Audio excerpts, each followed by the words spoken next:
Hey guys, MasterCoX here, and welcome to another edition of the comment section. Yeah, sorry about the delay of about 2 weeks or so. With the first week off, that was me down to just having a really bad head cold. I mean, my jaw was just like awfully bad. And then last week, I had some freelance work, so that ate up most of my time throughout the week.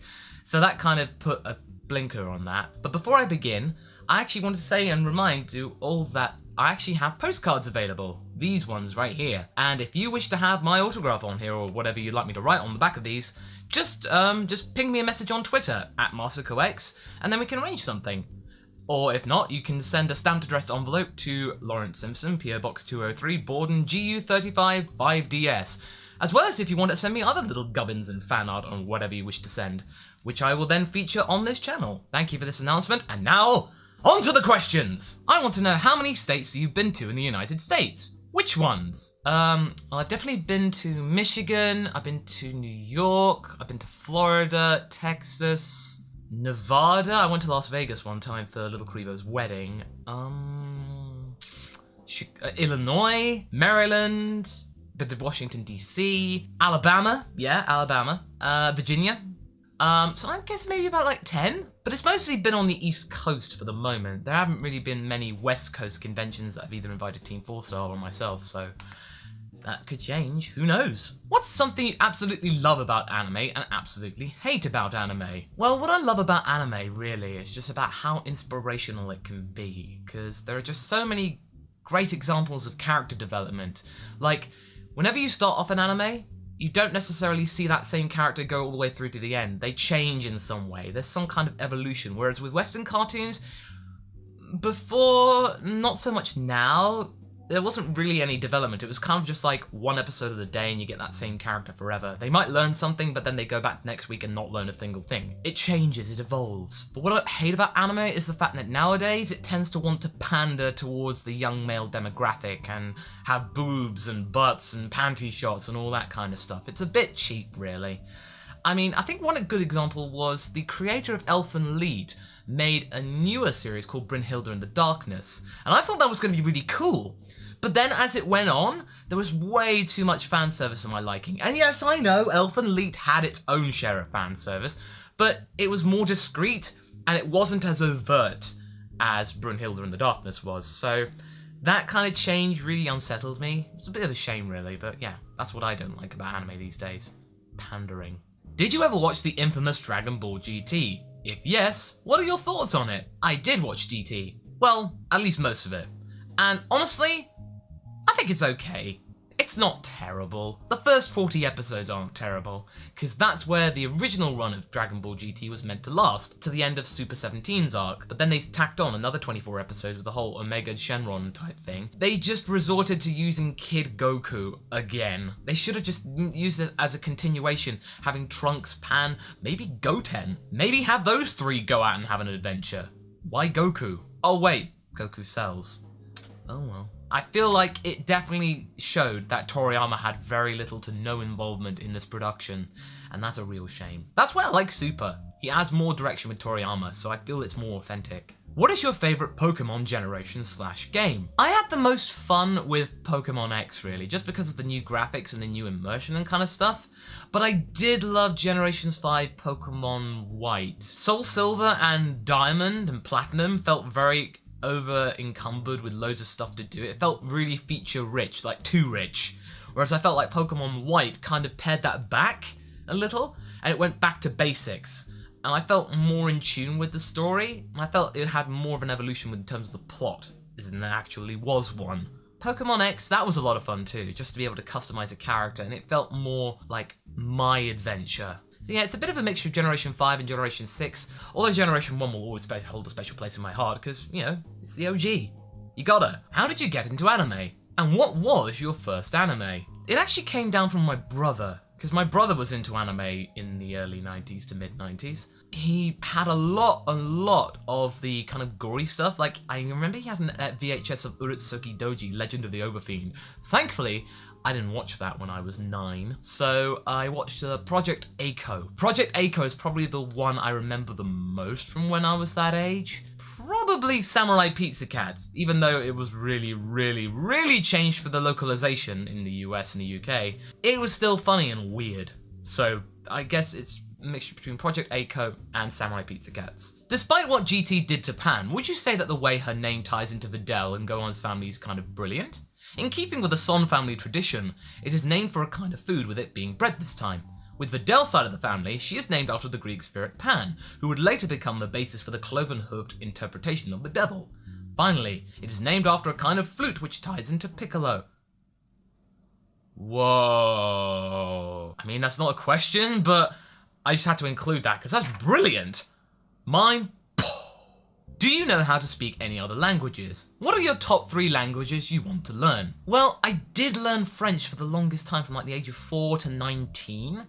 I'm really rusty in French now. I dabbled in a little bit of German when I was a teenager, just to be able to get into a language school. Oh, and I learnt Latin because, you know, I learnt that in private school. So I suppose really I knew at the time when I was about 15, French, Latin, and German. But in terms of the languages I want to learn, I would love to learn Japanese. I would really want to learn it properly. Not just through anime, but really dig into it. Because I feel like having an ear for languages, that I've got an idea for pronunciation. So I think I would pick it up pretty quickly. Or at least know how to speak it. I'd like to pick up French again a bit more. Finnish sounds like a bit of a challenge. I went to Finland about twice.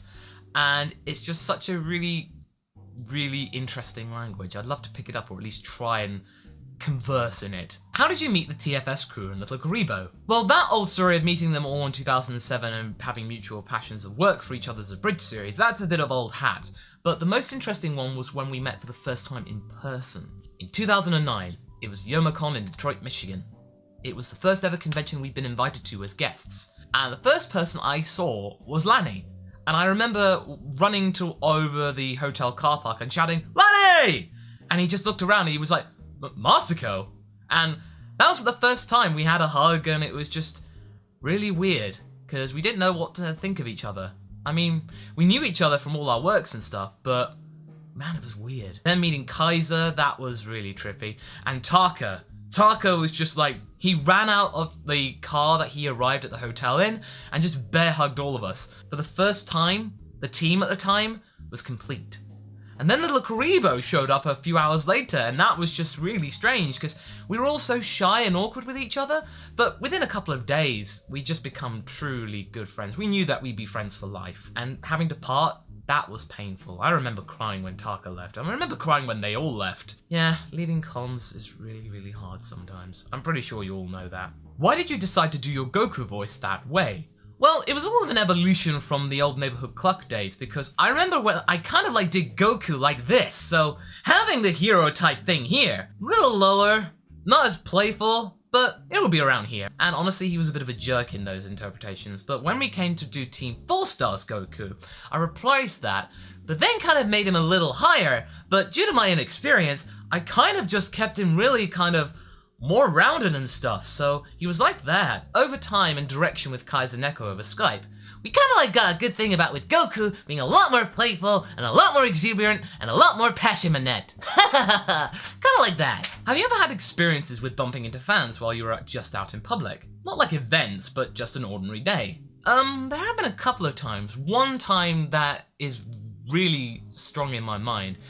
I was waiting with a friend in a train station for somebody, and a guy just came up to me and asked me who I was, and I said who I was. And he asked me to just sign a book he was reading. Just a random book.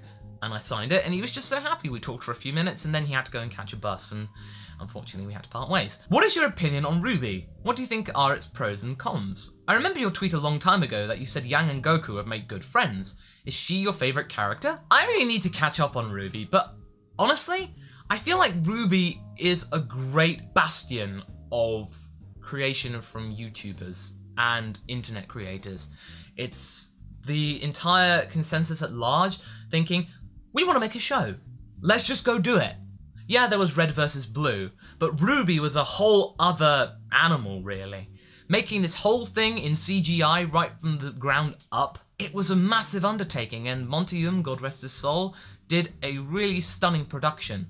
And yeah, it may look a little ropey in terms of CGI and stuff, but the story is there intact, and over time the CGI just gets better and better. And yeah, Yang is kinda cool. And I'm sure that she and Goku would make good buddies. Do you ever worry about being typecasted as DBZA Goku type character? And unrelated, glad to hear you're not part of Fullscreen anymore, as they have generally a poor reputation from what I've heard. Yeah, I've been hearing about that too recently, especially with their rebrand, because it makes it look like Fullscreen is sort of just gearing itself as a TV channel and less of a network. I don't really know the full ins and outs about that, but I don't know, it strikes me as odd. I'm just glad I'm with Screenwave, it's more straightforward. But as in terms of being typecast, really I'm not that worried. I like doing the type of Goku voice, so the hero, young, goofy voice, it's my jam. I like doing it. But I probably won't be saying that in 10 or 20 years time. So, for now, I don't mind it, but later, maybe I might. What are your thoughts on One Punch Man? Do you recommend watching it? Also, do you think Saitama is strong enough to defeat Goku, considering that he can defeat anyone in one punch? Yeah, I'm not gonna get into that. There are two completely different universes, and I'm sure that really, Goku and Saitama wouldn't really fight anyway, because they both want to get food, and Saitama wants to get it on the cheap, and I'm sure Goku would appreciate that mutual desire and appetite. But in terms of One Punch Man the anime, I really dig it. It's a lot of fun, and it's a really good, refreshing take on the superhero genre. We needed that, and just to have this kind of thing where like, okay, we know that the hero is gonna beat the bad guy, so let's actually take a look at him as the character, see what he's like. So strip away the tension so you can actually get into the character depth and model that from there. The Goku image that you use for Go Q&A is from Dragon Ball Online. Did you have a chance to play it? And don't worry about your English. Your English is absolutely fine. I wish I got to play Dragon Ball Online. It should have come over to the States. I don't know why it didn't. But I suppose that, you know, some of the things they learnt from online kind of went into Xenoverse, so we sort of got it indirectly, I suppose, but it would have been nice to actually play an English version of the game. But speaking of Go Q&A, it's time to move on to that very section now with Go Q&A! And I said that twice, but anyway, Go Q&A! 3 times. Go Q&A, yeah! Yo, yo, yo, what's up, my Go crew? Have I got some answers for you? Dear Goku, why did you punch me in the face so many times? Well, I don't know. Why did you keep running into it? Goku, are you pondering what I'm pondering? Well, I think so, Nyankyo, but I just can't believe it's not Birder. I mean, it's Birder. Birder is Birder. It's not like butter or anything. That goes on my Grand Slam, that's delicious, but Birder, ugh. Is biting your enemies a habit, or is that some sort of technique you resort to? If I can eat a person by biting them, then they become food. If I bite them and they don't taste delicious, then I fight them. Hey Goku, I challenge you not to think about food for 30 seconds. I don't care about what you think about. It could be Chi-Chi, or training, or whatever. Just not food. Okay, that's gonna be easy. Like, I can talk about rainbows, and, man, this is hard. I must not think about that thing, though. Bread, food. Ah! Hey, Goku, if you had to choose one person to fight for eternity in Otherworld, who would it be? It would be my best bud, Jeets, 'cause it's so cute whenever he gets angry when he loses. It's so funny to watch. It's so cute. He thinks he can beat me. Hey Goku, if you were turned back into a child with a new type of Dragon Ball, and when those are used, you have a year or the Earth, and every muffin exploded, and you had to travel with Trunks and a random girl named Pan, what would you name your adventure? I would name it The Great Adventure of Goku and the new type of Dragon Ball, and when those are used, you have a year of the Earth and every muffin exploded! And traveling with Trunks and Pan and friends and things. Yeah, I'm not good with titles. Goku, when I'm writing this, it's Depression Awareness Week. What advice would you give to people who find it hard to smile? This is a bit of a serious topic, but I just have to think. There's always something out there to be happy about, whether it's the weather, whether it's yourself or your friends, or your family. There's always some out there looking out for you. Because even though Chi-Chi is really, really mean to me, I know that she cares. Because if she didn't care about me, my dinners would taste horrible. So, Just think about all the people out there that are rooting for you. There's always someone out there rooting for you. I got you. There you go. Bro fist, yeah. To Goku. You see Mr. Popo holding a tray full of muffins, and there's even some with bacon on them. Ooh. He says you can have only one muffin, then smiles. What do you do? Oh, I kinda ate it already. I kinda just went up the...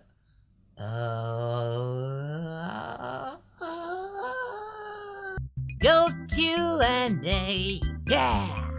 Thank you, Goku, and ooh, you better go and have a rest before you come down massively or something. Ooh. Anyway, guys, thank you so much for tuning in, and hopefully tune in next week for the next comment section. If you want to have a question answered on this very program, just leave a comment below, and I'll probably get to it. So be sure to like and subscribe to this video and tune in for more videos to come. So until next time, guys, catch you later.